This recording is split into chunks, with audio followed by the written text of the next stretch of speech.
当游戏融合现实，所有人都在努力升级，而我却躲在训练场疯狂挑战新手任务，只因我知道做完全部任务便可获得唯一神器，更是可以获得神级职业转职令牌。宇宙亿万种族被迫参加这场游戏，失败的种族将会被无情抹除。前世我在争夺至高神位时倒在了最后一场战斗中，人族也随着我的失败被神明抹杀。可再次醒来，我发现竟然回到了游戏降临时。半个小时后，我完成了全部新手任务，系统的提示音也响了起来。你是第一个完成全部新手任务的玩家，获得奖励神级转职令一类，式神功一把。与此同时，世界通告也响起，恭喜玩家君莫获得唯一至宝，奖励天道值1点。鉴于君莫是本游戏第一个获得唯一物品的玩家，额外奖励天道值10点。我将目光放在11点天道值上，脸上不自觉露出了笑容。天道值是这个游戏中最珍贵的东西之一，这天道值好处无尽，如果天道值足够多，甚至可以直接成为至高神的存在。上一世我费尽千辛万苦，最终也只得到1点天道值，可如今刚刚重生便获得了11点。随后我又看向神级转职令牌，神级弓箭手职业令牌，升级属性提高5倍，弓箭伤害、锐利值、速度、射速提高70%。看到如此强的属性，我满脸兴奋，可是我却没有直接使用，因为我知道2枚神级职业令牌还可以合成为圣级职业令牌，圣级令牌还可以合成至尊令牌，至尊令牌才是这个游戏最强。随后我又看向那至尊武器是神弓，攻击力100，攻击力随着主人的等级提高，无视防御，1/1概率一击必杀，无法掉落，无法交易。就在我与是神弓绑定的一瞬间，系统声音又一次响起，叮，你是第一位绑定至尊武器的玩家，获得专属坐骑梦魇马。下一秒，一头浑身燃烧着火焰的骏马凭空出现。梦魇马唯一至宝，速度加成100%，可遇水而行，不可死亡。马鞍高空间1000格。就在这时，新手导师走了过来。年轻人，你得到了式神功，就有机会去往冥界。若你能帮我找回妻子，我便今生效忠于你。触发史诗级任务孤独灵魂的救赎，请前往灵界找到红灵的灵魂，让他和弓箭手导师重逢。接取任务后，我便马不停蹄地前往了下一个目标地点，在路上顺道采集了一些红蛇果。很快，我便来到了一片充满迷雾的森林，这是10级野区迷踪林，新手村最为神秘的所在之一。上一世进入这里的玩家99%都是走了一圈又转了出来，而剩下的人进去后就再也没出来过。直到最终之战时，这里的秘密才被知晓。这里住着一名上古巫后，巫后初始实力并不强，但是他有一个非常恐怖的技能，无数位面中，只要任何一个巫后分身杀死玩家，就能同步提高所有分身的能力。虽然只有1%的玩家能成功进入，但无穷无尽的新手村，误入其中的玩家加起来简直是个天文数字。在最终战场，那巫后更是独占3名至高之神不落下风。而重要的是，巫后还有一个唯一至宝，那个令诸天无数人垂涎3尺的宝贝——巫毒珠。根据上一世的经验，我很快到达了丛林的中心区域，空地中心，一个炊烟袅袅的小木屋赫然出现在眼前。就在这时，一名中年女人走了出来。我看到中年女人，心中一惊。最初的巫后是个老太婆，随着实力的提升，她的面容就会不断变得年轻。看她现在的模样，显然已经杀了不少玩家。正当我愣神之时，巫后已经冲了过来，我立刻拉开距离开始射击。梦魇则是挡在我的身前，不断打断巫后的施法，箭矢如下雨般连珠射出，每一箭都有1000多的伤害。巫后十分愤怒，想越过梦魇将我撕碎，可惜以梦魇的速度，她根本没有机会。10分钟后，巫后的血量已经所剩无几。就在这时，一道凄厉的尖叫响起，巫后竟然直接变成了一只巨大的怪物，整个空间充满了暗红色的毒雾。我心下骇然，现在我的血量只有30点，这毒雾的毒性避无可避，每秒钟强制减少50点血量，只需1秒就能杀了我。好在来的路上采集了不少红蛇果，吃下红蛇果后，我的血量直接激增到了1000点。虽然只有10分钟的时间，但好在采集的红蛇果够多，变成怪物的巫后如风般向我袭来。我骑在梦魇上不断拉着射击。15分钟后，又听到一阵绝望的叫声，巫后终于要陨落了。没想到我竟然输给了一个普通人，我虽然要死了，可你也别想活着。下一秒，他的身体轰然自爆，一股绿色的毒雾瞬间笼罩全场，一个个凄厉的冤魂从他的身体中飞出，直接冲着我杀了过来。我驾驭梦魇以最快速度冲进不远处的小屋，屋内的祭坛上放着一颗红绿色的珠子，我一把将珠子抄进手中。与此同时，厉鬼和绿色的剧毒也瞬间将我包围，我的血线也在急剧下降。见状，我急忙大喊：绑定巫毒珠！下一秒，毒珠散发出一道光晕，将我包裹起来。只见满屋的剧毒和鬼魂就像乳燕归巢般向巫毒珠涌入，短短10秒后，一切便归于平静。此时，巫毒珠的介绍也浮现在了我的面前。巫毒珠唯一至宝，可吸取毒物、鬼魂进行升级，攻击附带每秒200点剧毒伤害，持续10秒。技能去魂术，汲取击杀的生灵怨念，在攻击的时候主动放出造成伤害。与此同时，世界公告再次响起，恭喜玩家君莫首杀特殊 BOSS 上古巫后，奖励天道值2点。恭喜玩家君莫获得唯一性至宝，奖励天道值2点。万界之中，所有新手村的人都蒙圈了。这个君莫是什么来头？居然接连爆出至宝！上古屋后陨落的地方一片焦黑，而地上却留下了一个宝箱。打开宝箱后，一堆金币和3件暗金装备映入眼帘。盘点完收获，我没有离开，反而回到屋后的房间开始搜索了起来。可一圈下来，居然没发现任何好东西，房间里都是些普通用品。就在我准备离开时，书架上的一本书却是吸引了我的注意。我翻开书籍，里面的内容讲的是屋后的一段神奇经历。他曾经获得了一块可以制造分身的重影金块，只要任何一方提高实力，两者都可以同时进步。屋后被天道复制成为新手村爆后，连带重影金块也一起复制了无数块。正因为如此，才造就了上一世那个几乎无可匹敌的绝世巨炫。我见状，呼吸顿时变得急促起来。游戏后期会有神格这种顶尖之物，融合之后立刻就能成神，但是一般人只能融合一个神格而已。可若是有这个重影金块，那就有可能实现多次神格融合。半个小时后，我来到了一座规模宏大的刀馆。此时刀馆外人头攒动，这是新手刀客的训练试炼之地，通过最终36关就能获得神级刀客转制凭证。登记点的刀馆弟子看向我，目光冷淡，拿上训练令牌，轮到你后，你再过来进行基础刀术训练吧。不用了，我直接参加试炼。刀馆弟子嘴角轻动，并没有劝阻，不训练就进行试炼，不是自信就是蠢，这种人他见太多了。进去吧，记住，如果想出来就捏碎令牌，或许能让你捡回一条小命。我并没有回应，一步踏进了传送门。击杀第一关的守关人后，我没有进入下一层。只见我来到决斗场一处封锁的铁门前，身体猛然一撞，整个人直接进入了墙里。我竟然卡进了永生游戏里了，这是天道留给弱小文明的一种增加实力的方法。上一世不少低等文明的玩家都靠这个办法实现了阶级跃迁，前世我就是这样获得的神级刀客的转职令牌。越过一个又一个房间，很快我便来到了最后的密室。房间空荡荡的，只有木桌上摆着一枚刻着刀字的令牌。按照前世的攻略，2枚神级令牌就可以去新手村祭坛合成圣级职业令牌。圣级职业令牌在整个游戏里只有36枚。拿到令牌后，我并没有急着离开，因为这里还有一件至宝。我直接推开桌子，一个朝下的通道出现在我的面前。穿过后，昏暗的世界赫然映入眼帘，地上插了无数的刀。就在这时，系统提示出现在了我的眼前。到达此处的玩家可以随意拔出一把刀带走，一经选取，不可反悔。我摇头一叹，这个环节还真是坑人。和弓箭手考核不一样，刀馆、剑馆这些考核地点，就算第一个通关也不会有至宝奖励，除非到达眼前这样的隐藏关卡。上一世来到这里的人，基本上都是获得了暗金装备，只有一个幸运儿获得了至宝，可他也没有透露具体的位置。我把梦魇给召唤出来，试探地问道：“好兄弟，快帮我看看这附近的刀里面有没有至宝。”梦魇似乎听懂了我的话，不一会就叼着一把刀跑了回来。名刀月影暗金级，未解锁至宝，攻击全系抗性削弱100%，全甲破防正10%。望着惨淡的属性，我满脸疑惑。上一世那人获得的是一把烈火刀，一刀可将一方天地拉入烈火炼狱，而这个名刀月影上一世却从未听闻过。难道这里有不止一把至宝武器吗？不过我也没有纠结，既然是至宝，那就一定有它的独特之处。等以后解锁了就知道了。5分钟后，我传送回了刀馆内。就在这时，一名刀馆弟子走了过来，他一脸倨傲：“你闯关的事情已经被我们家馆主知晓，跟我来准备接受馆主大人的接见吧。”我一愣，旋即又想起了一些事情。只要获得神级刀客令牌，就能受到刀馆馆主的接见，可以领取一个去剑道馆考核的任务。但我已经拥有2枚职业令牌，现在最重要的是抓紧合成圣级令牌，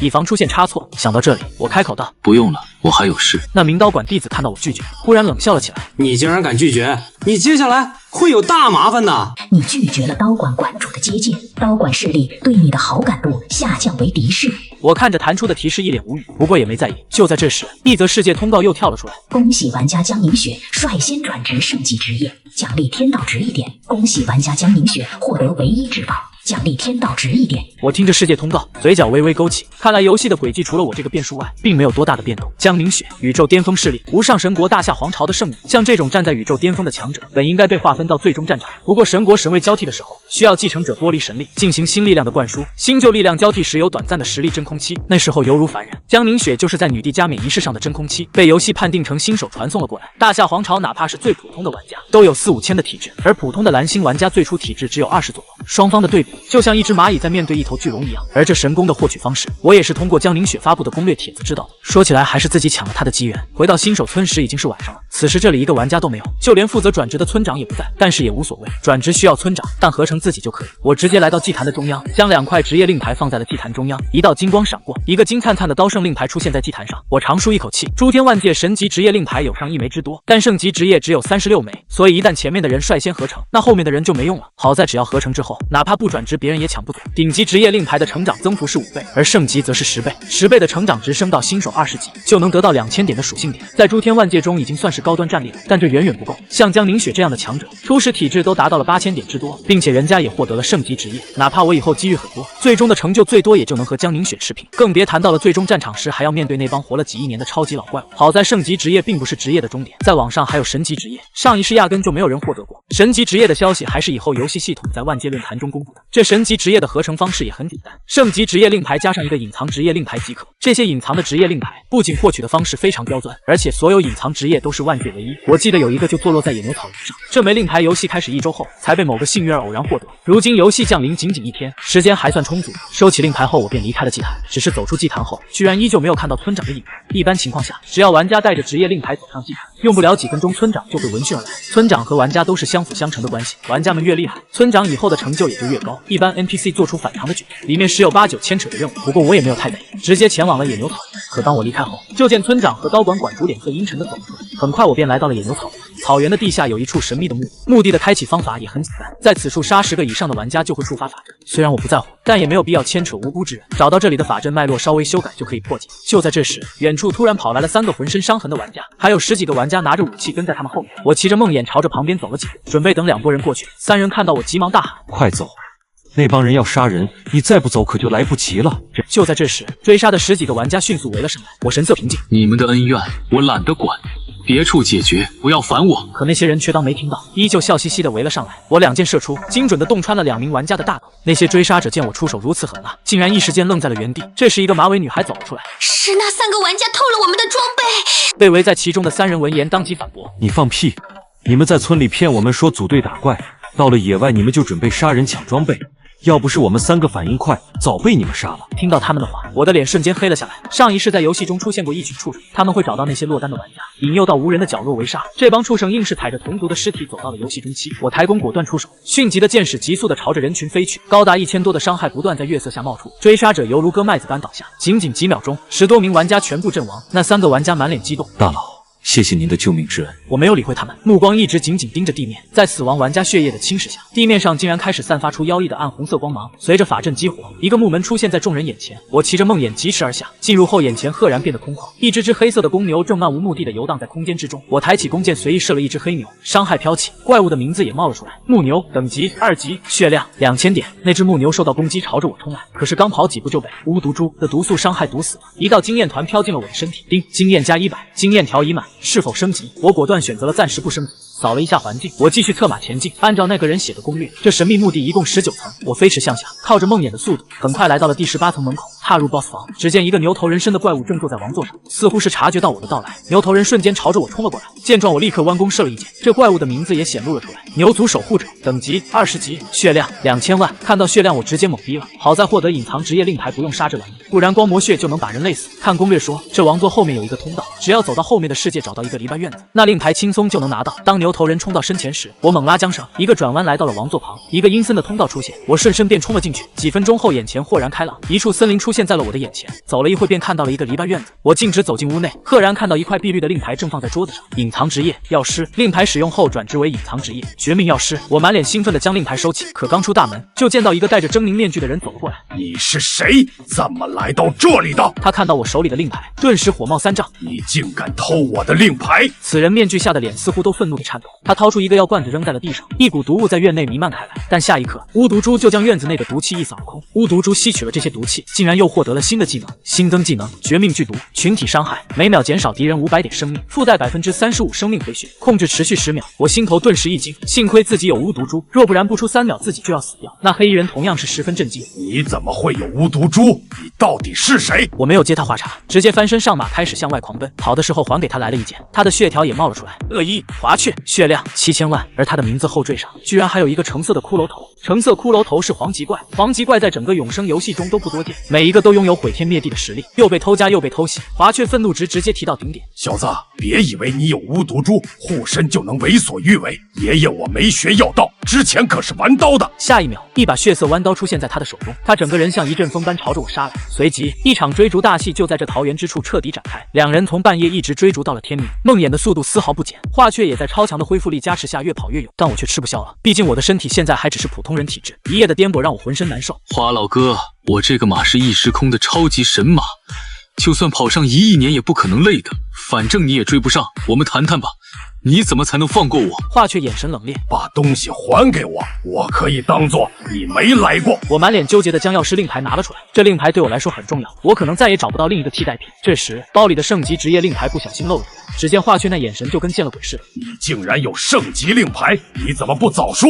我要等的就是携带圣级令牌来找我的人。听到他的话，我一脸无语。作为骨灰级玩家，一瞬间我明白了所有的逻辑。游戏不可能安排一个人们绝对无法战胜的 NPC 在新手村。获得这枚隐藏职业令牌的方式应该有两个，第一个就是趁着华却不在家拿完就跑，若是运气不好刚好碰到华却在家，那只能是送死。第二个就是携带圣级职业令牌上门拜访，华却自然会将这枚药师令亲手奉上。写攻略的人应该就是第一种情况。华老哥，这究竟是怎么回事？华却揭开面具，露出一张被火烧得面目全非的脸。当年我被我同门师兄一把推进了万毒池中，我虽然侥幸捡回了一条命，但是身体也变得面目全非。万界之中，只有生命之树的枝叶才能恢复，但生命之树所在，远不是我这种实力的人能够进去的。所以我需要一个潜力无穷的人进行交易，让那个人成长起来帮我取到枝叶。只要你答应，我还会给你3个我的本命药瓶，每瓶都可以让你在1天内获得我5成能力。若是能帮我杀了暗害我的人，我将发誓永世效忠于你。丁，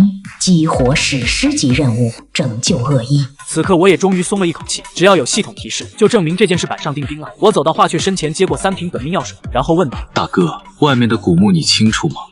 那最底下还有一个大家伙，怕是在堵着门呢。等下我怎么出去？你说的是那黑牛吧？他也是我改造出来的，药师令上有我的气息，只要你拿着药师令走过去，他不敢为难你。拜别了华却，我顺着阴暗的通道折返，不一会儿就回到了古墓之中。那只半人半牛的 BOSS 竟然瞪着一双牛眼，直勾勾地看着通道。当看到我时，这货又开始狂叫。我试探地拿出药师令，就见那牛脸上顿时布满了惊恐，一转眼就跑没影了。看来这华却以前没少折磨这怪物，不然也不可能单单闻到气息就能吓得魂不守舍。很快我便来到了第1层，等当我看清之后，直接愣住了。这里不知何时已经聚集了茫茫多的玩家在杀怪。众人看到我骑着梦魇，顿时眼前一亮，好友申请瞬间99加。我急忙屏蔽一切消息，冲了出去。回到村子后，我直接来到了祭坛，这一次依旧是和上次合成一样的画面。不过这令牌通体如白玉，周身竟然还散发着氤氲的紫气。我站在祭坛上慢悠悠地等待着，虽然村长到现在也没出现，但我丝毫不急，毕竟令牌已经拿到手里了。我现在疑惑的是村长故意晾着我的原因。就在这时，一位头发花白的老人出现在了祭坛上，他故作惊喜地说道：孩子，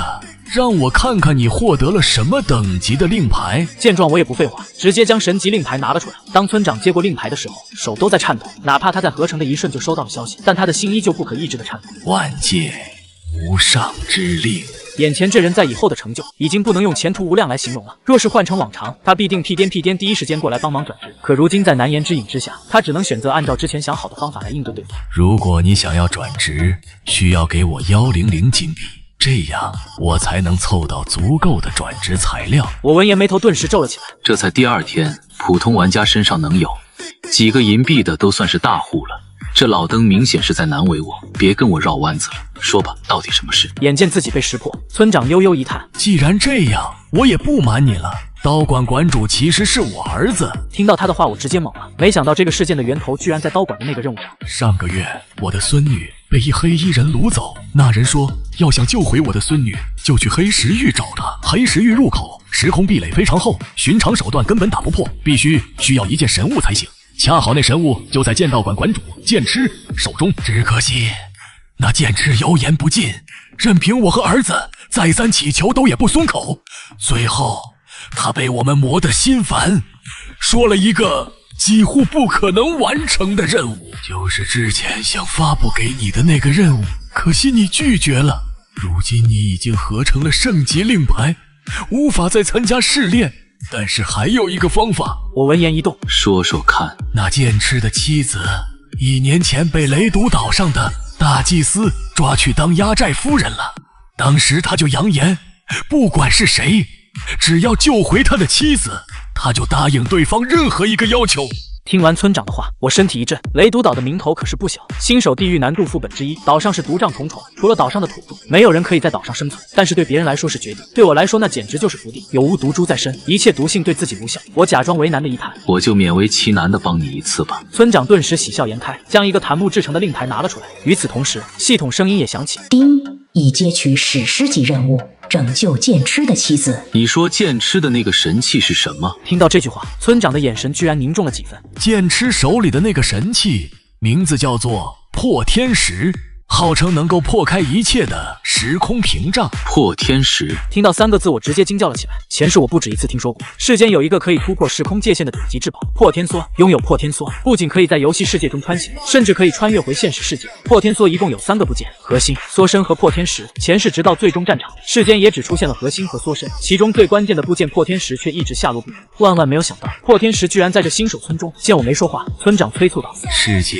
既然已经清楚了，现在赶紧转职吧。”闻言，我顿时反应过来，在村长的一阵阵咒语中，令牌猛然爆裂，化作了一团紫色能量，将我整个人都包裹起来。与此同时，世界通告如约而至：恭喜玩家君莫转职为唯一神级职业，5神奖励造化另1枚，天道值10点。由于君莫是唯一一个转职的神级职业玩家，额外奖励天道值10点。此刻诸天万界，所有的新手村全都震动。又是这个叫君莫的，本以为他消停了，没想到在憋着大招呢。Y120-131号新手村内，正在刷怪的江凝雪美目里充满了惊讶。真期待某一天能够见到这个君莫，若是能将他拉过来当成盟友，大夏以后在诸天的地位就更加稳固了。549527号新手村内，一个男子看着眼前的通告，愤怒地咆哮了起来。他冷漠地扫过环绕在周围的随从。老子升到5级了，你们才告诉我还有职业令牌这种事。老子刚转职顶级职业，才发现还有圣级职业这回事。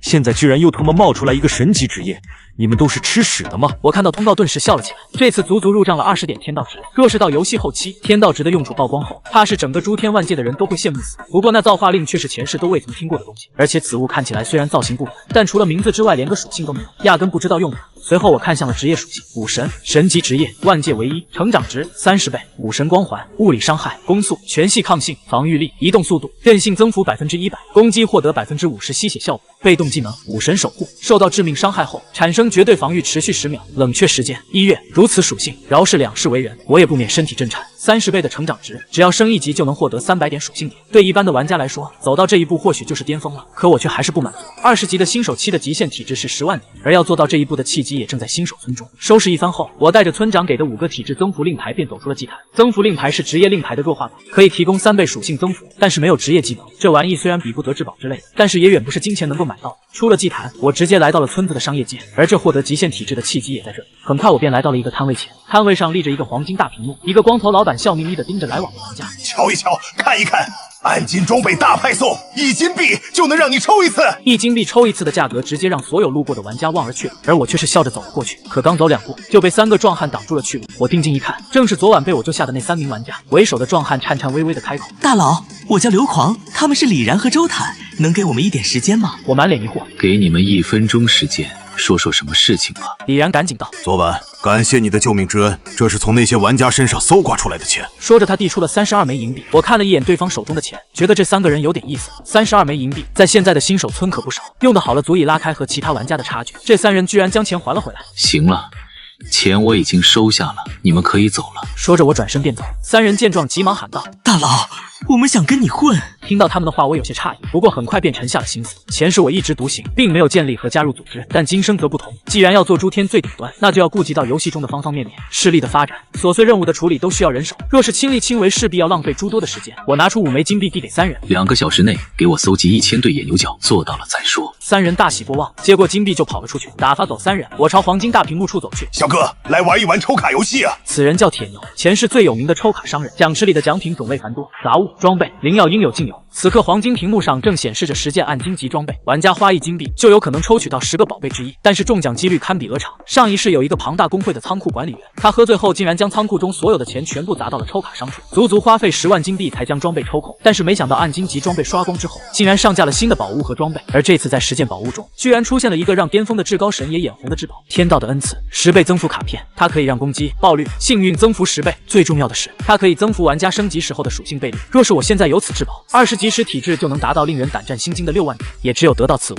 我才能冲击新手极限10万体质。10万金我现在是没有，但是只要消费100金币，就能获得一个抽卡机器，到时候无论何时何地都能抽奖，抽到的奖品也会实时到账，而且只要有单独的抽奖机器，奖品轮换就是单独的，这样一来就没人能够抢我的东西了。半个小时后，我看着满地的破铜烂铁一阵无语，这抽奖概率真是狗看了都摇头。我撇了撇嘴说道：“不玩了，我还有事先走了。”光头老板急忙拦住我：“我给你一个小玩意儿。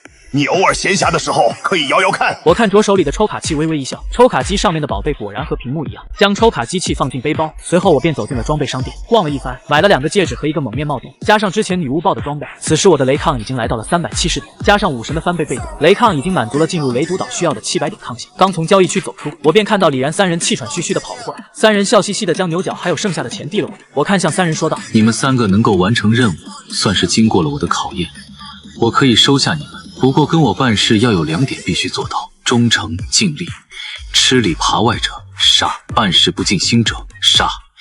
你们可要考虑清楚了。”为首的李然拍着胸脯说道：“大佬，要不是你，昨天晚上我们怕是已经死了。我们3人今后绝对对你马首是瞻。既然这样，我自然不会亏待你们。”说着，我拿出了300枚金币和3枚令牌。这3个令牌可以增幅体质，钱你们分了，我会给你们一个清单，以后刷怪的时候可以帮我收集。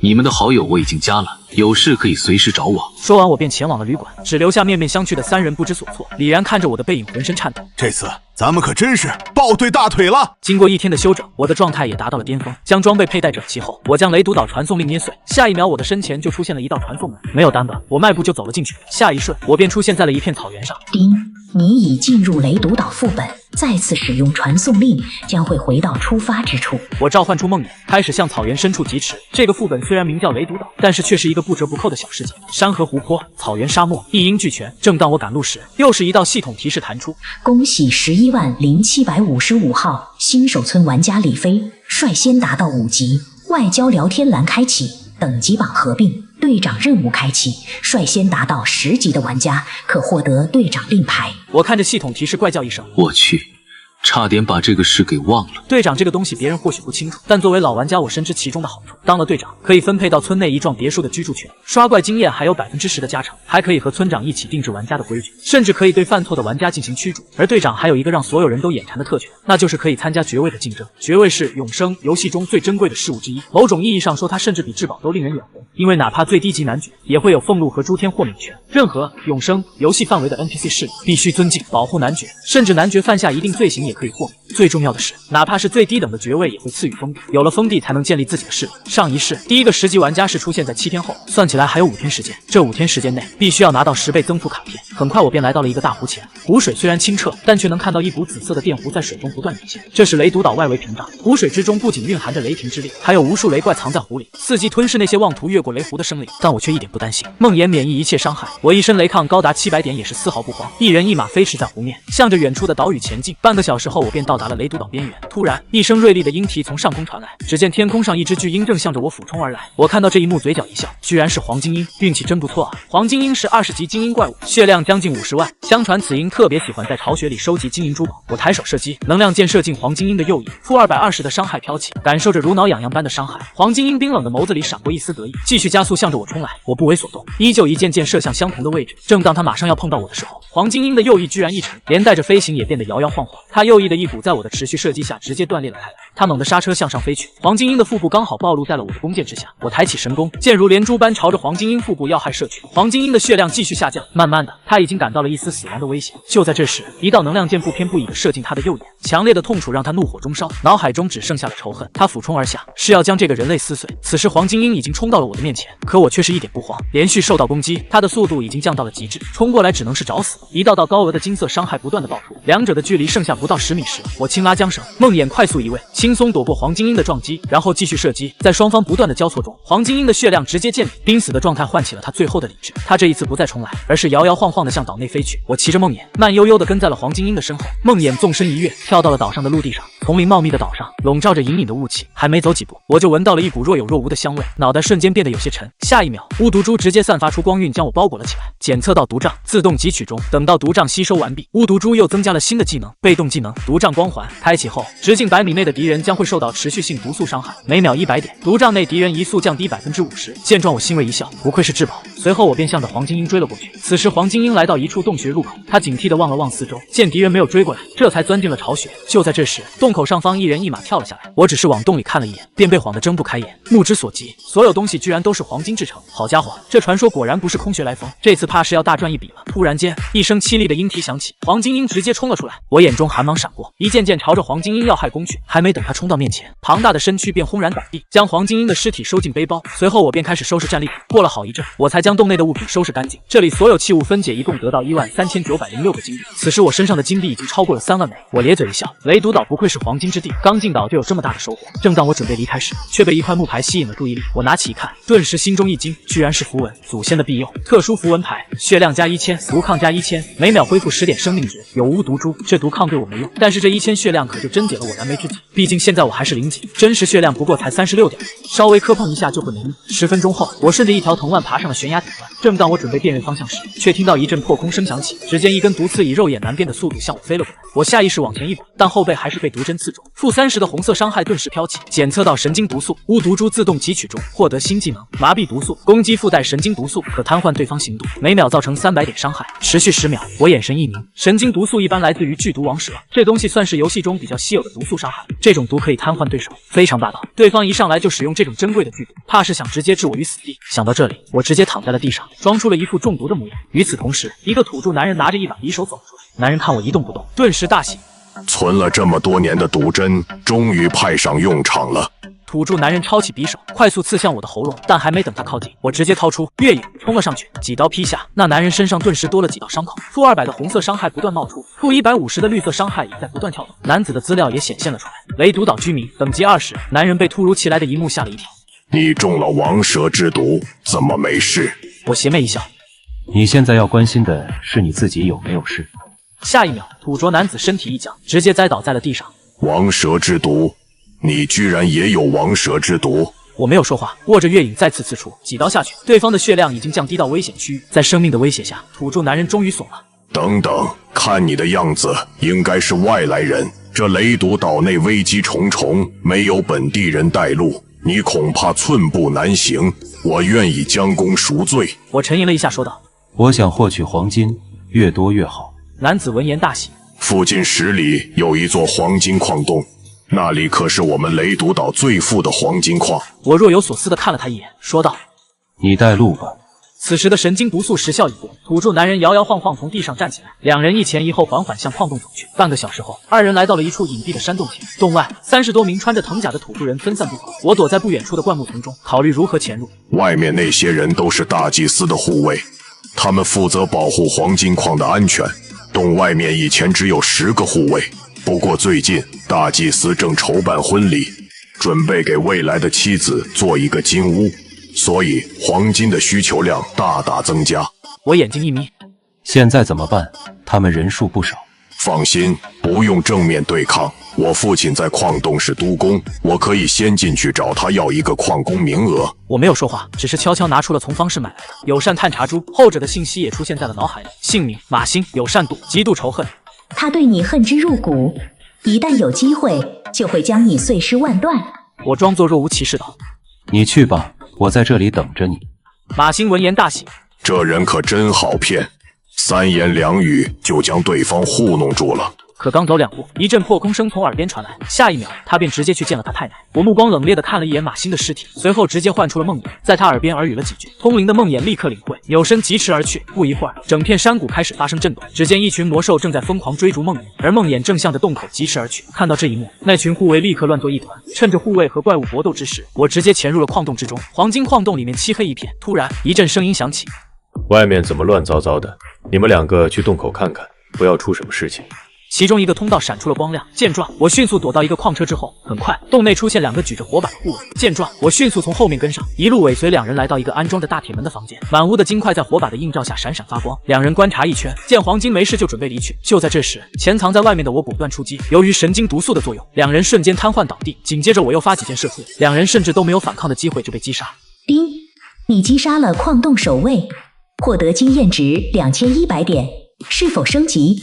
见状，我顿时松了一口气，旋即拒绝了升级。我看向眼前一堆堆金块堆成的小山，眼中尽是喜色。不一会儿，我便将整个仓库横扫一空。此时我身上的金币已经来到了106000枚。见状，我也不墨迹，直接掏出抽奖机开始抽取了起来。很快便将那一套暗金战甲抽了出来，而抽卡屏幕开始变换，随着奖励的刷新，一张卡片出现在了奖池中。天道的恩赐，10倍增幅卡片，至宝。此宝乃一缕至高法则所化，拥有不可思议之神通，得之可得，天道庇佑。望着卡片的介绍，我的心都快跳出来了。下一秒，直接将剩下的6万金币全部投了进去，可是却抽出了一堆垃圾。不过我也没在意，这矿洞还没探死，说不定里面还有更多金块。想到这里，我直接换上守卫的衣服，向着矿洞深处走去。偌大的矿洞中，10几个护卫提着刀剑定点站，蓬头垢面的矿工麻木地重复着机械的动作。突然，一阵吆喝声响起，我被这猝不及防的声音吓了一跳。此时，一名拿着火把的护卫走了过来。走啊，兄弟，开饭了！听说今天晚上最后一批金子就能凑齐，到时候我们就可以启程回去了。这顿饭督工可是加了餐呢。见我不说话，那守卫也警惕了起来。看你的样子挺面生啊，新来的吗？我淡淡一笑，我和马兴是生死之交。对方闻言，脸上顿时露出一丝巴结之色。马兴是督工之子，看来兄弟你与督工的关系非浅啊。我叫黎阳，不知兄弟你叫什么名字？我眼睛一眯，在下马超。原来兄弟也姓马，那看来跟督工还是本家呢。走走走，吃饭去。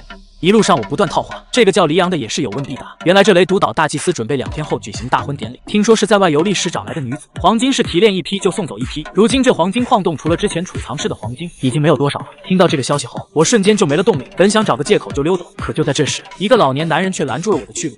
第9，矿区汇报说有怪物出没，你们2个跟我去看看。听到老者的话，我眉头微皱，看来逃跑的是又要单本。灰衣老者带着我们不断深入，路过了一个又一个的矿区，我心下微惊，没想到这个黄金矿洞的纵深如此之大。和黎阳说的一样，矿区内现有的金矿少得可怜。又走了一阵子，3人终于来到了一个被铁门封住的矿区。你们进去吧，我在外面等着。等我俩走进大门，这灰衣老者竟然直接将大门关了起来。随着大门落锁，矿区内的一众矿工似说好的一般全部围了上来，愤恨的眼神紧紧盯着我们，似乎有深仇大恨一般。看到这一幕，黎阳心中一惊。你们想干什么？想造反不成？我们是奉命进来处理怪兽叫声的。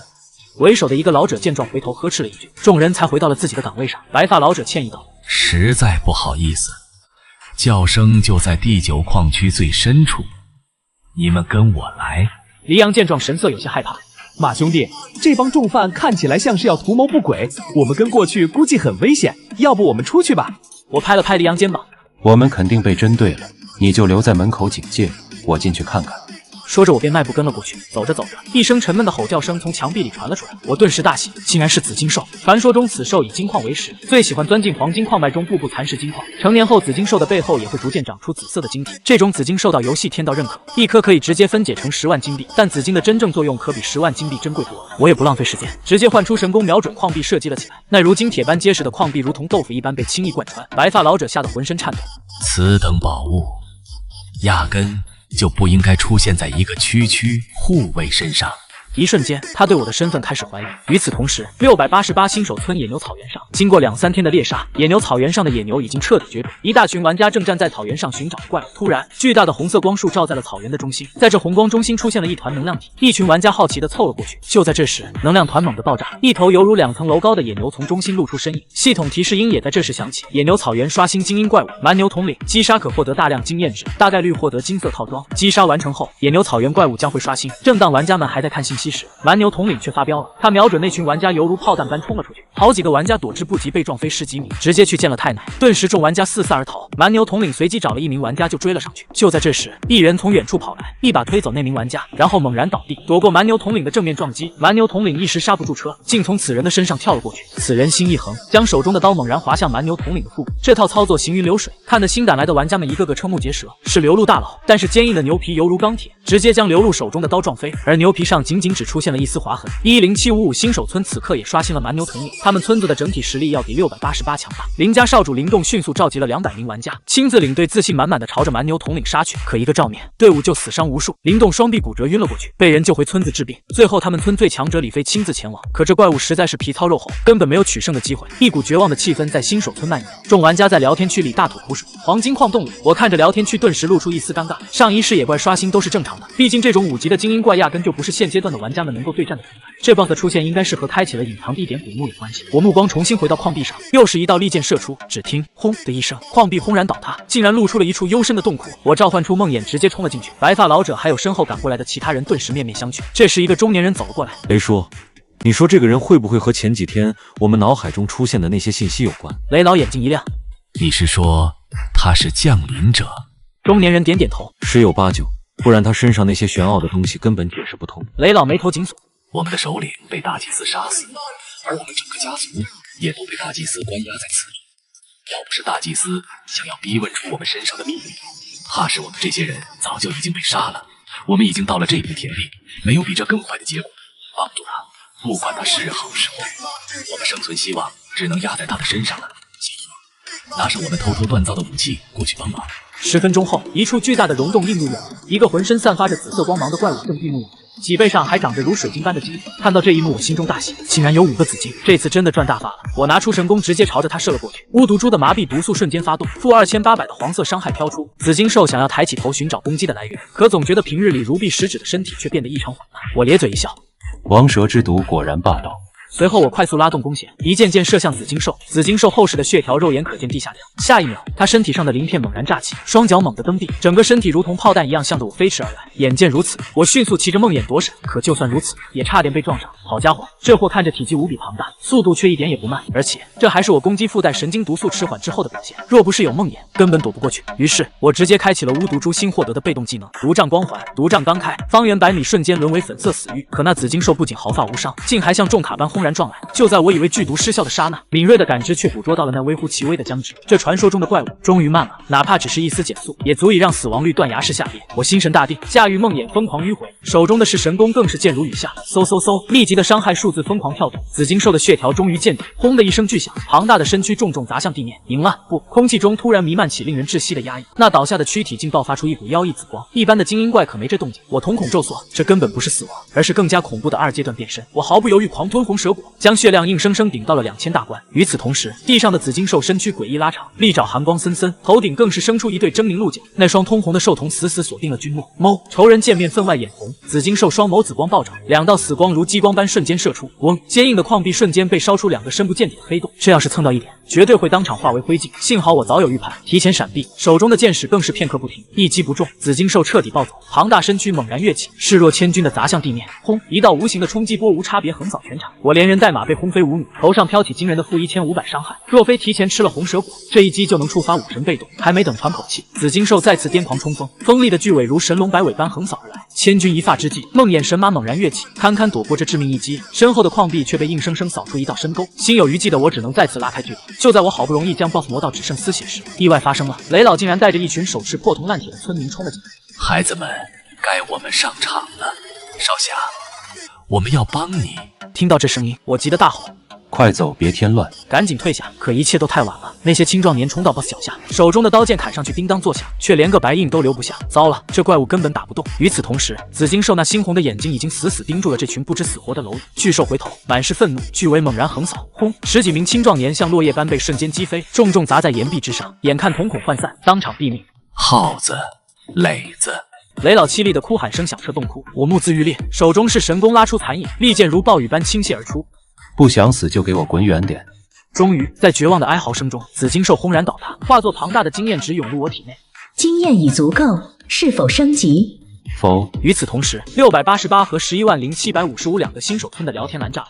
恭喜玩家君莫首杀金鹰怪紫金兽，奖励体质正1。看着这条标红的通道，几千名玩家当场懵逼。上午黄金鹰，上午黄金鹰，下午紫金兽，这君莫到底是什么神仙？尤其是688新手村，直接沸腾！开什么国际玩笑？0级杀2头精英怪，老子不信，这绝对是 bug！ 咱们几千人连根毛都没看见，他凭什么？最离谱的是，连杀2头大 boss， 这货居然还没升级。隔壁10755村，缠着绷带的灵动差点从床上蹦起来。又是君莫，李公子那种顶级高玩都拿精英怪没辙，他凭什么？旁边的马仔赶紧凑上来强行解释。林少放心，这人肯定是用不能升级的代价卡了 bug， 等后期等级拉开，他就是个废物。灵动张了张嘴，虽然觉得扯淡，但为了那点可怜的自尊心，硬是默认了这个说法。然而洞窟内的君莫根本没空搭理这些流言蜚语，他正盯着眼前的战利品瞳孔地震。分解紫金，哗啦一声美妙脆响，背包里赫然多出了整整10万枚金币。10万，这恐怖的巨款，哪怕是前世的中后期，也是一笔天文数字。怀揣巨款，君莫毫不犹豫掏出抽卡机，10连抽直接拉满。叮叮叮，蓝装长刀、白板铠甲、金疮药、金力水，奖励如同洪水般疯狂涌出，眨眼间就把3000格背包塞得满满当当。没得选，君莫只能一边疯狂摇奖，一边把那些垃圾往地上扔。这一幕直接把旁边的雷老看傻了。这就是降临者的豪横啊！看着地上堆积如山的兵器、铠甲，甚至熟肉面包，雷老颤抖着声音问道：“少侠，这些您若不要，能不能给我们？”君莫眼皮都没抬。拿去。得到了首肯，幸存的几10名村民瞬间疯了。君莫眼里的垃圾，在他们眼里那就是神装，甚至有人抓起地上的熟肉狼吞虎咽，一边吃一边往身上套装备。眼看东西越来越多，雷老甚至不得不让人回去喊全村人来搬运。这批装备足够武装整个第9矿区。可就在这边分赃正爽的时候，矿区督工处一名护卫连滚带爬的冲了进去。督工大人，出大事了！储藏室的黄金全没了，里面全是杂物和尸体。砰！督工手中的长鞭狠狠挥下，硬生生将实木餐桌抽成2截，滔天的怒火瞬间席卷而出。查，掘地3尺也要把贼给我揪出来，我要剥了他的皮。凄厉的市井哨音瞬间响彻整个矿洞。第9矿区门口，正准备找人的黎阳听到这声音，浑身猛地一颤。这是最高级别的紧急集合哨，不管在干什么，必须立刻集合。就在他犹豫要不要进去喊君莫的瞬间，面前的大铁门嘎吱一声开了，灰衣管事面若冰霜，眼神像刀子一样扫过。另一个呢，督工吹了集合令，谁敢耽误就是死。黎阳支支吾吾，他在里面。没时间磨蹭，管事眉头紧锁，根本不想为了一个矿奴浪费时间，一把将黎阳拽出，反手就是一声脆响，咔嚓，铁门落锁。不管他了，先去集合。就这样，丝毫不知情的君莫被硬生生封死在了矿洞深处。洞窟内，君莫此刻已经杀红了眼，抽卡扔垃圾，抽卡扔垃圾，而旁边的雷老简直比接盘侠还敬业。君莫刚扔出手，他半道就给截活了，每接一样，脸上那褶子都能笑开花。两人一扔一接，竟然配合出了流水线的丝滑感。突然，一道提示音猛然炸响，恭喜获得天道的恩赐，10倍增幅卡片至宝，惯性是可怕的。君莫的大脑还没反应过来，手已经下意识地挥了出去。半空中，雷老那贪婪的双手正如饿虎扑食般伸了过来，满脸谄媚的准备笑呢。卧槽！那一瞬间，君莫浑身汗毛倒竖，冷汗瞬间浸透了后背。这要是被老头拿去用了，他找谁哭去？这可是逆天改命的孤品啊！收！千钧一发之际，君莫硬生生止住了动作，看着手中那张平平无奇的墨色卡片，他心脏狂跳不止。这玩意儿虽然没有能量波动，但却是实打实的诸天顶级至宝，打破体质极限全靠它了，根本不敢再耽搁。君莫盯着卡片，心中默念使用。叮，墨韵一闪，卡片瞬间化作一道流光钻入脑海，那是一种无法言喻的无穷稳定。君莫闭着眼，身体却因为过度激动而止不住的颤抖。两世为人，神级职业，数件至宝，再加上这10倍增幅，这开局简直无敌。就在这时，一道血红色的世界通道再次无情地轰炸了诸天万界。恭喜玩家君莫获得顶级唯一至宝，奖励天道值10点。轰！整个世界频道瞬间死寂。要知道，普通至宝最多奖励1点，最牛的也就2点。可君莫这厮开局转职拿10点，现在随便搞个至宝又是10点，这哪里是玩游戏？这简直是把天道当自家亲戚了。Y120-131号新手村正在疯狂刷怪的圣级强者江宁雪，手中长弓猛地垂下，看着自己那仅有1点奖励的至宝，再看看君莫的通告，那种深深的无力感油然而生。10倍差距，此人已成气候，恐怕这诸天万界的格局都要因他一人而改写。而在另一边的 ZZ549-527号新手村，魔族皇子风千绝手里攥着一顶破兜帽，气得浑身发抖。为了这个暗金装备，他带了1000人，死的只剩110个。可那个君莫呢？又双若卓拿到了至宝。废物，都是废物！风千绝破口大骂：“老子堂堂魔皇嫡子，居然输给了一个无名小卒！”身后的楚行吓得瑟瑟发抖，赶紧找我。殿下息怒，属下记得君莫手杀上古巫后时就有至宝通告，这说明什么？说明这小子全是靠装备堆出来的。若是没有至宝，他算个屁！风千绝闻言一愣，随即恍然大悟：原来如此，靠外力算什么本事？虽然嘴上找回了场子，但他眼底深处那一抹嫉妒却怎么也掩盖不住。这风千绝一听，心态彻底崩了。只见他面目狰狞，歇斯底里的咆哮：“那小子都有，本皇子可是魔皇嫡子，凭什么没有去找？给本皇子去找，1天就1天。若是找不到至宝踪迹，你们这群蠢材就集体自裁吧。”楚行一听，脸瞬间成了酱紫色。1天之内找至宝，这玩意儿在无穷宇宙里都凤毛麟角，让他1天找到，这还不如直接给他根绳子，让他上吊来的痛快。与此同时，第9矿区与外面的鸡飞狗跳不同，君莫正美滋滋地查看着背包里的新战利品：紫金傀儡、特殊符文物品、全系元素抵抗加1000，被动技能警戒光环、寻金。看到属性的那一刻，君莫瞳孔猛地一缩。极品，绝对的极品，不用装备栏放背包就生效。单单这1000点全系抗性就足以抵得上一整套暗金装备的防御力，更别提那个警戒光环，能照亮100米内所有隐藏单位。在这危机四伏的游戏里，有了它，以后谁想玩阴的偷袭它，简直是痴人说梦。再加上那个寻金功能，这一趟雷毒岛之行简直赚妈了。心情大好之下，君莫做出了一个惊人的举动，他拿出那个还能摇奖的机器，看都没看一眼，往地上一扔，抬脚咔嚓一声，踩得粉碎。要知道，只要再充2万金币，就能必得一套暗金套装。可他居然眼皮都没眨一下，旁边的雷老看的心都在滴血，一脸惋惜的凑上来。少侠，这可是聚宝盆啊，您不要给我踩碎了作甚？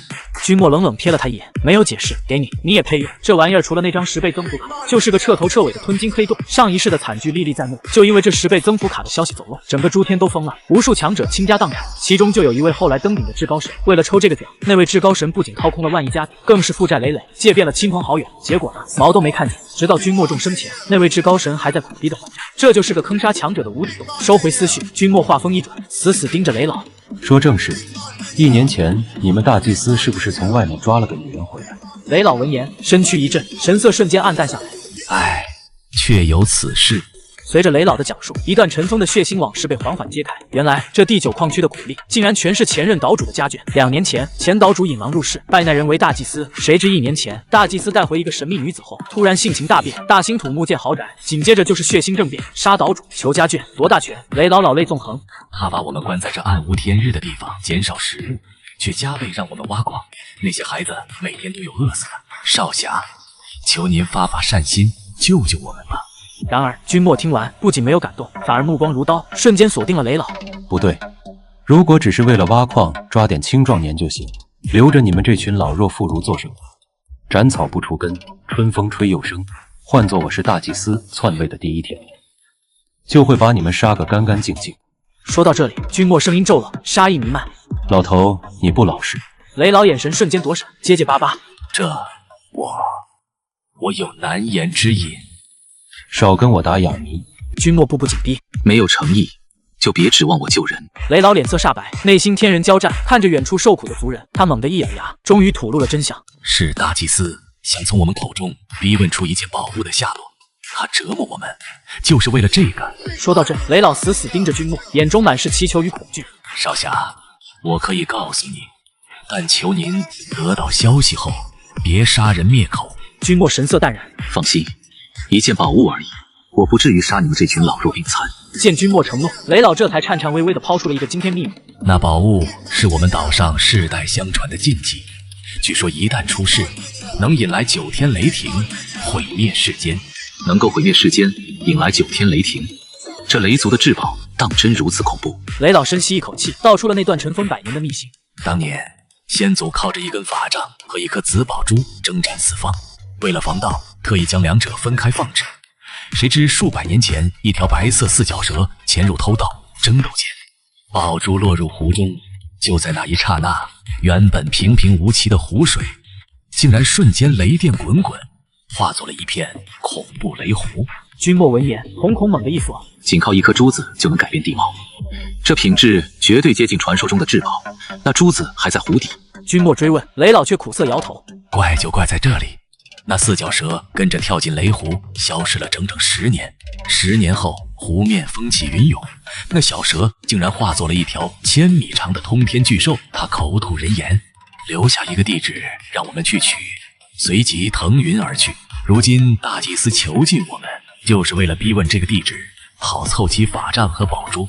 听到这里，君莫心里有了底，这买卖能做，既然要救人，那就得把利益最大化。君莫目光灼灼，救你们可以，但除了秘密，那根法杖我也要了。雷老没有丝毫犹豫，当即点头默认。2人刚达成交易，突然一阵急促的脚步声打破了平静。之前那少女惊恐地冲了进来，满脸煞白。雷爷爷不好了，杜公带着所有护卫杀过来了，已经死了10几个族人了。雷老瞬间慌了神，君莫却嘴角微扬，眼中闪过一丝凛冽的寒芒。来得正好，自己的经验刚好清零，正愁没地方升级。这送上门的经验包不要白不要，找几个人带路，其他人躲好。君莫丢下一句话，大步流星走向黑暗，底气十足。与此同时，矿道另一头，督工面色阴沉，黎阳战战兢兢地跟在身后。那个小子能搬空储藏室，绝不是普通人，除非他是降临者。想到传说中手段诡异的降临者，督工心里也有些发毛，但为了给大祭司交代，他必须硬着头皮上。你们几个走前面。他把护卫推到最前方当肉盾，自己缩在后面。然而并没有什么用。黑暗中，死神已至。嗖！破空声骤响，督工还没反应过来，最前方的护卫脖子上已经插了一支利剑。紧接着，箭雨如簧，几名护卫瞬间被扎成了刺猬，身上绿光狂冒，当场暴毙。就在这一瞬，君莫眼前弹出了那道期盼已久的提示：击杀黄金矿洞守卫，经验值加2100，经验已满，是否升级？君莫眼中金光爆射，心中怒吼：使用10倍增幅卡，给我升级！轰！一道璀璨白光冲天而起。原本普通玩家升一级只加10点体质，但他是谁？唯一神级职业武神，自带30倍加成，再叠加上那张逆天的10倍增幅卡，30倍乘以10倍，整整300倍的恐怖增幅。升一级，体质暴涨3000点，而丰厚的经验让他瞬间连升3级，9000点体质，这是什么概念？这简直就是人形暴龙！这一刻，君莫感觉世界都变了。昏暗的矿洞在他眼中纤毫毕现，体内涌动的力量仿佛能一拳轰碎山壁。曾经在刀尖上跳舞的压抑感烟消云散。点开属性面板，君莫看着那华丽的数据，笑得肆无忌惮。职业武神，等级3级，体质血量28000加，攻击2000加。在这新手期，他就是真正的神。这是何等豪华的面板！至宝5毒珠是神功，名刀越野，再加一张逆天的10倍增幅卡，坐骑是神君梦魇，符文是祖先庇护，更有上古3件套加持，仅3级，体质狂飙至9013点。这数据不仅碾压了天之骄女江凝雪，更是直接问鼎诸天新手村体质第一，近3万的血量，2000多的防御。别说普通怪，就是再遇上那紫金兽，站着不动让他咬，恐怕都破不了防。然而君莫眼中的野心才刚刚燎原，超越江凝雪那不过是小儿科，他的目标是那些在诸天寰宇中存活了亿万年的老怪物。要想将那些老家伙踩在脚下，他就必须达到新手村的极限，10万体质。虽然距离目标还有差距，但最艰难的时刻已经过去。接下来只要在诸天活动中拿下高名次，10万体质唾手可得。就在君莫沉思之际，身旁的雷老却看呆了，眼前的少年仿佛瞬间脱胎换骨，浑身散发的气息竟让他产生了一种高山仰止的错觉。少侠，督工的人摸上来了。话音未落，通道转角处，5名护卫举着厚重的藤盾，小心翼翼地逼近。他们以为有了盾牌就能保命，天真。君莫冷笑一声，是神功骤然抬起。这一刻，他的速度快如闪电，雷老甚至没看清动静，5道流光已然爆射而出，噗噗噗，能量剑士盾牌如无，精准贯穿5人咽喉。-2万，-2万，巨大的黄色暴击伤害飘起，5名护卫甚至连惨叫都来不及发出，身体瞬间僵直，轰然倒地。击杀守卫，经验加2100，经验已满，升级，又是秒杀，又是升级。君莫脚下不停，化作一道残影直冲前方。拐角处，督工正被一群护卫簇拥着，见君莫孤身一人，顿时恶向胆边生。哼，果然是你！别以为脱了马甲我就不认识，交出黄金，留你全尸！死到临头还敢嘴硬！君莫的回应只有一个字：杀。嗖嗖嗖，3箭连珠，快若奔雷。督工瞪大眼睛，眼睁睁看着心口炸开3个血洞，高额伤害疯狂跳动，仅3秒，这个看似威风的 BOSS 连出手的机会都没有，直接归西，击杀督工，经验加3000。君莫眉头微皱，满脸嫌弃，才3000经验，真是个营养要枪头的废物。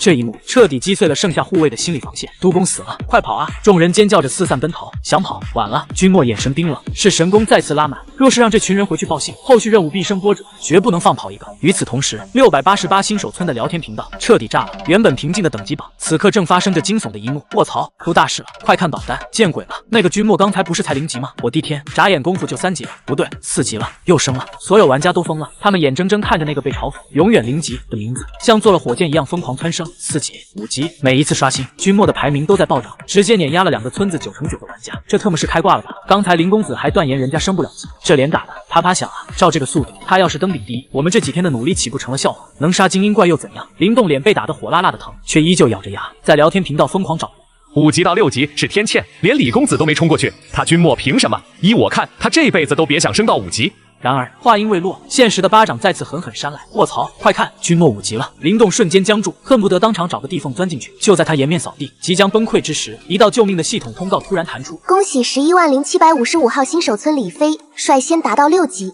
奖励体质正一。林动仿佛抓住了救命稻草，立刻变脸狂吹。看到没，四公子才是第一高手，这才是真正的实力。野区深处，刚刚斩杀森蟒升级的李飞长舒一口气，好险，虽然只是1级之差，但这巨大的经验鸿沟足够那君莫追上好几天了。哼，不管你是怎么杀的精英怪，想追上我做梦。为了稳固优势，李飞转身准备深入更危险的野区，可是他前脚刚迈出，后脚聊天频道就彻底炸了。疯了，君莫又升级了，6级，不对，还在升。卧槽，7级了，反超了。下一秒，刺眼的红色通告横扫全服。恭喜688号新手村君莫率先达到7级，奖励体质正一。什么？李飞脚步踉跄，死死盯着那行字，眼珠子都要瞪裂了。不到1刻钟，连跨2级，这可是6级到7级的海量经验。不可能，这绝对不可能。巨大的打击下，这位天之骄子瞬间崩溃，扑通一声瘫坐在树下，满眼绝望。病床上，灵动更是吓得蒙上了被子，浑身发抖。他拼命给自己洗脑，他一定是走了狗屎运，靠装备刷的。没错，我是初级职业，公子是中级职业，那君莫肯定职业垃圾，以后一定会被公子反超的，一定。就在这两人怀疑人生的时候，君莫正在享受一场屠杀盛宴。凭借恐怖的属性，解决那群护卫简直如砍瓜切菜，轻松升到5级。紧接着，他骑上神马梦魇，风驰电掣般杀向运雷湖。曾经让他忌惮的雷兽，此刻在他面前脆得像张纸，一剑一只，甚至是成片秒杀。短短片刻，背包里雷兽尸体堆积如山，经验条更是像开了挂一样疯狂暴涨，直接冲破7级大关。正当君莫杀的兴起，准备继续收割时，诡异的一幕发生了。原本密密麻麻的雷兽，仿佛感应到了某种大恐怖，竟然全部疯狂钻入水底。眨眼间，偌大的湖面风平浪静，连个鬼影都不剩，几千万只雷兽全跑了。君莫眉头微皱，盯着幽深的湖水。这湖底绝对藏着惊天秘密，但雷元素太过浓郁，贸然下潜恐有性命之忧。算了，正事要紧。君莫果断掉头，重返黄金矿洞。此刻，矿洞已被雷老带领族人彻底接管。见君莫归来，雷老一脸凝重地迎了上来。在他身前的地面上，正跪着一个五花大绑，嘴里塞着烂布的神秘人。那被五花大绑跪在地上的，竟然是黎阳。吃我一剑，居然没死。君莫眼中杀意涌动，这货当时明明倒在督公身旁，居然是装的。雷老一脚踹在黎阳身上，这小子是个影帝，见势不妙立马装死，还易容混进了矿工堆。要不是被工友检举，真就让他给润了。君莫听得直挑眉，能在那种乱战中活下来，这黎阳倒也是个人才。别杀我，我想活，我弃暗投明。黎阳疯狂磕头，君莫刚想动手清理门户，却被雷老一把拦住。少侠且慢，此人杀不得。原来去往黑寨的路毒瘴弥漫，关卡重重，若无熟人带路，一旦打草惊蛇，别说那至宝权杖，就是君莫要救的女人，恐怕都会遭殃。好，留你一条狗命。君莫收刀入鞘，为了万无一失，这颗棋子必须用。半小时后，2辆牛车，4名护卫拉着金矿大摇大摆上路。君莫为了不露馅，特意将明刀月影挂在腰间。正如雷老所言，这一路关卡森严，好在有黎阳这个内鬼，巧舌如簧，一句运送金矿去熔炼，直接让众人畅通无阻。入夜，皓月当空，正在赶路的君莫忽然感到腰间一阵滚烫，低头一看，瞳孔瞬间地震，那把明刀月影竟然活了。他在贪婪地吞噬着月光，刀身周围泛起诡异而迷人的昏黄光晕。明刀月影，暗金级，至宝，攻击力全系抗性削弱，全甲破防加10，状态正在解锁中，进度1%。卧槽，这刀还能进化！君莫看着天上的圆月，心中狂喜，原来这才是神器的正确打开方式。以前扔在背包里，简直是暴殄天物。一夜即醒，当月亮隐去，解锁进度赫然停在了49%。虽然卡住了，但君莫有预感，只要再晒一晚，这把绝世神兵将彻底展露獠牙。上午9点，朝阳刺破云层，几人终于踏入大本营黑寨。这哪里是寨子，这分明是一座建在半山腰的巨城，目无错落，人口10万。而在那最高处，一座金光闪闪的圆形宫殿，犹如神迹般悬在头顶，那是金屋。那就是大祭司为未婚妻打造的牢笼。黎阳指着山顶，语气复杂，外贴金箔，内是纯金，那个女人就被关在里面。至于大祭司行踪诡秘，神龙见首不见尾。分头行动。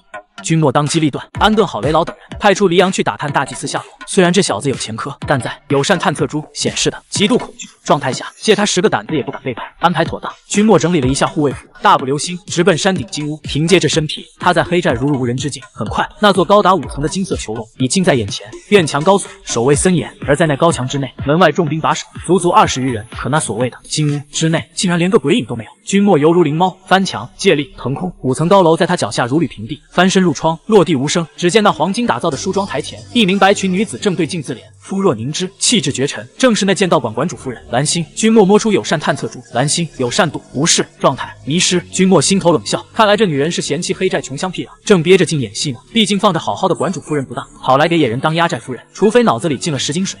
跟我走。君莫刚一现身，蓝心却像被踩了尾巴的猫，猛地弹起，厉声呵斥：哪来的护卫？不想死就滚出去！君莫眉头一皱，别装了，是你老公让我来救你的。听到这话，蓝心非但没有惊喜，反而一脸嫌弃。他那个穷鬼，你回去告诉那个剑痴，老娘受够了这种粗茶淡饭的日子，在这里我穿金戴银，一人之下万人之上，这种神仙日子才是人过的。君莫听傻了，剑道馆穷，你是不是对富有什么误解？你要钱是吧？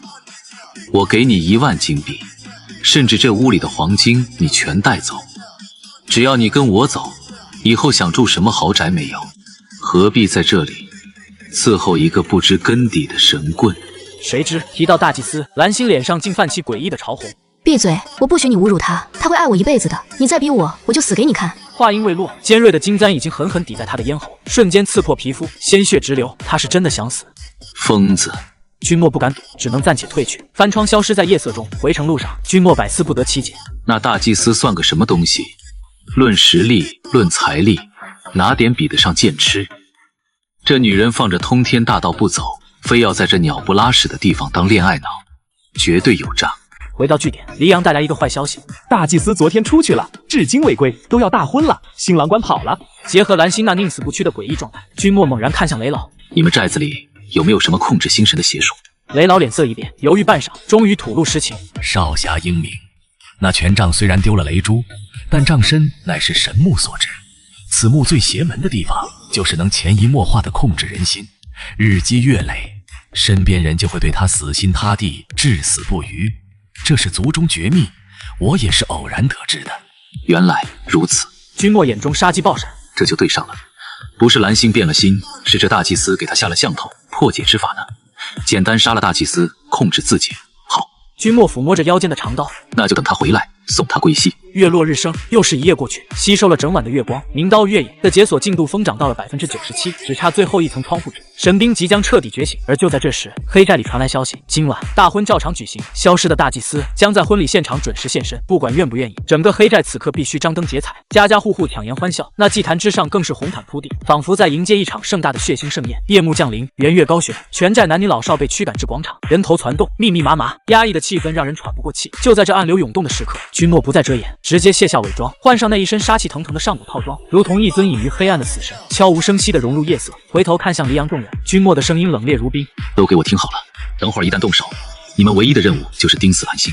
那女人中了邪术，极易寻死觅活，若她有半点自残的举动，别犹豫，直接打晕。”控制。众人领命而去，君莫则身形一闪，如鬼魅般掠上高处的树梢，手中的明刀月影再次出鞘，贪婪地吞噬着漫天月华。随着月光注入，刀身轻颤，解锁进度瞬间冲破98%。就在这时，拥挤的人群突然如潮水般分开，只见蓝星一身凤冠霞帔，红裙拖地，宛如烈火般艳丽，在一众护卫的簇拥下，面无表情地走上祭坛。然而吉时已到，那所谓的大祭司竟然迟迟没有现身。蓝星孤零零地站在台上，时间一分一秒流逝。就在全场陷入死寂的尴尬之时，君莫手中的长刀嗡鸣声越发剧烈，那代表着神兵觉醒的进度条赫然跳到了99%，距离彻底解封只差这最后的一线之隔。